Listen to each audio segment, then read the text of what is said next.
नमस्कार, मी रुशाली यादव सारंग। महाराष्ट्राचे महानिर्णय या विशेष कार्यक्रमात आपल्या सर्वांचं मनपूर्वक स्वागत। सुरुवातीला पाहूयात एक महत्त्वाची बातमी।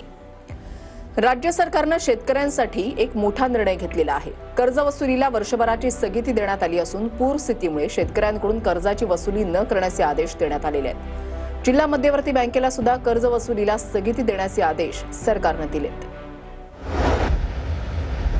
म्हाडाच्या घरांसाठी अपात्र ठरलेल्या गिरणी कामगार आणि वारसांना आता कागदपत्रांची पूर्तता करण्यासाठी 31 डिसेंबर 2025 पर्यंत विशेष मुदत देण्यात आली आहे। याबाबतचे निर्देश कामगार उपायुक्तांनी म्हाडाला दिलेत। या निर्णयामुळे सुमारे 7,000हून अधिक अपात्र गिरणी कामगारांना दिलासा मिळणार आहे।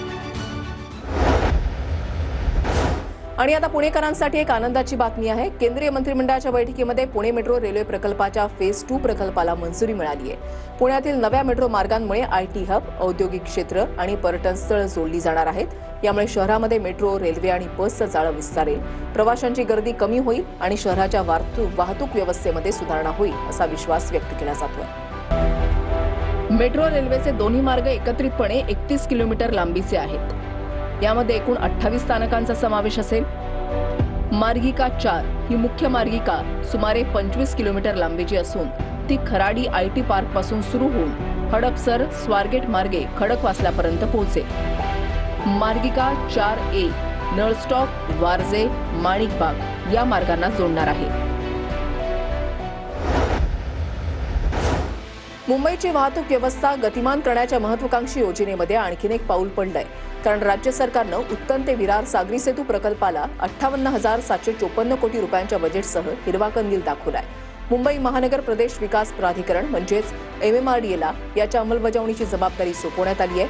हा प्रकल्प मुंबईतील रस्त्यावरील गर्दी कमी करण्यास मदत करेल।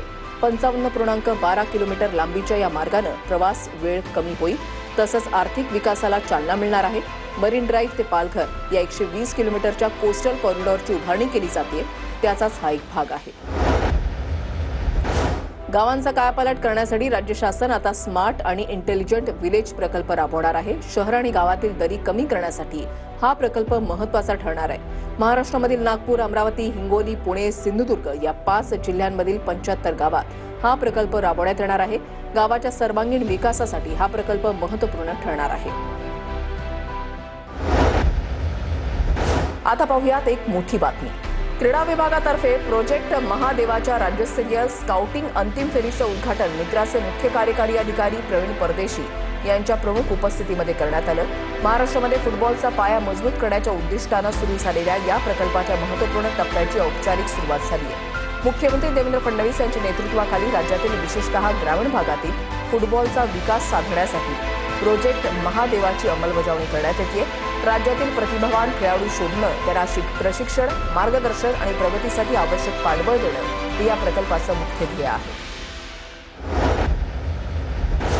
पुणे शहर पोलीस ठाण्यामधील संख्या आता वाढणार आहे। पुणे शहराला लवकरच 5 नवीन पोलीस ठाणी मिळणार आहेत। नर्हे, लक्ष्मीनगर, येवलेवाडी, लोहगाव, मांजरी या 5 नव्या पोलीस ठाण्यांची निर्मिती लवकरच केली जाणार आहे। तर पुणे शहराला आणखी 2 झोन मिळून 2 पोलीस उपायुक्तांची नियुक्तीही होणार आहे। नव्याने 5 पोलीस ठाण्यांची स्थापना होताच पुणे शहरामध्ये एकूण पोलीस ठाण्यांची संख्या 45 होणार आहे।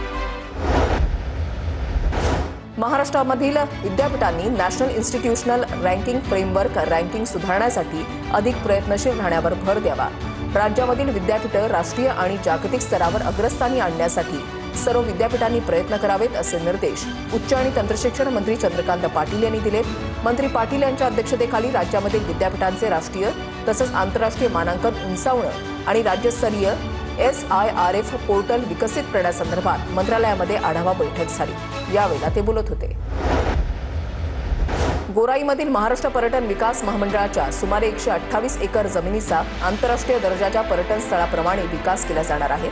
याबाबतचा आढावा पर्यटन, खनिकर्म तथा माजी सैनिक कल्याण मंत्री शंभूराज देसाई यांनी घेतलाय। या संदर्भातील सर्व प्रलंबित कामं वेगानं मार्गी लावण्याचे निर्देश मंत्री देसाई यांनी यावेळेला दिले।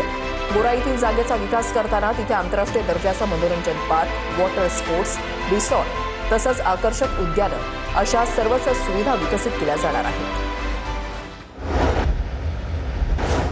महाराष्ट्राचे महानिर्णय या विशेष कार्यक्रमात आता वेळ झाली आहे इथेच थांबण्याची। नमस्कार।